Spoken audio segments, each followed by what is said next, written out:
В результате проведенных профмероприятий сотрудниками ГАИ выявлено 16 нетрезвых водителей, 3 из которых управляли автомобилем без водительских удостоверений и арестованы. 13 водителей лишены прав.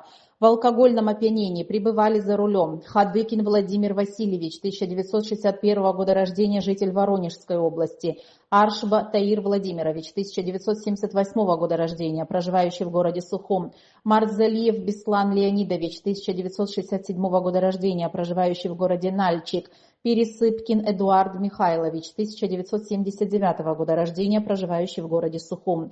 Халбат Ферит Нодарович, 1998 года рождения, житель города Пицунда. Сонтра Ирина Владимировна, 1979 года рождения, жительница Краснодарского края. Марков Виталий Игоревич, 1998 года рождения, житель Гагарского района. Закарая Резу Ипполитович, 1956 года рождения, проживающий в городе Гал. Кокубава Вячеслав Вахтангович, 1986 года рождения, проживающий в городе Сухум.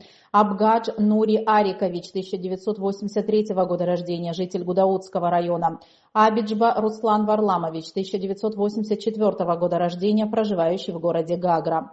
Багба Султан Арсанович, 1999 года рождения, и Пация Саид Юрьевич, 1994 года рождения, за вождение в алкогольном опьянении без прав отбывают 15 суток ареста. Давидян Петрос Владимирович, 1991 года рождения, проживающий в городе Сухум, и Анушба Джансух Джемалович, 1995 года рождения, проживающий в городе Гудаута, были за рулем в наркотическом опьянении.